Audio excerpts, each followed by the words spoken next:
কালকে ছিল মেয়ের জন্মদিন। কি কি মেনু হয়েছে তোমাদেরকে বলে দিই। গরম গরম ভাত, সরু চালের ভাত, তার উপরে একটা লঙ্কা।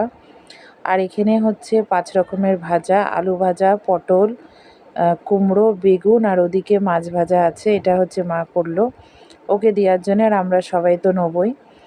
আর সরু চালের ভাত আমরা খাই না, আমরা মিনিকেট খাই, কিন্তু কালকে মনে হলো এটাই করা হবে।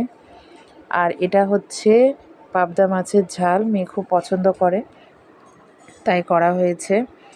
আর এখানে হচ্ছে পার্শে মাছের ঝোল, আলু দিয়ে পেঁয়াজ দিয়ে মা করেছে, এটাও দারুণ হয়েছিল। আর চিকেন, লাল লাল চিকেনের ঝোল, আর তার সাথে হচ্ছে পায়েস, মিষ্টির ভিতরে পায়েস ছিল। আর এটা হচ্ছে ছানার জিলিপি, যেহেতু মেয়ে ভাজা মিষ্টিটা পছন্দ করে। যাই হোক, চাটনিটা করা হয়নি। মাকে বললাম যে এই অনেক রান্না হয়ে গিয়েছে, আর চাটনি লাগবে না।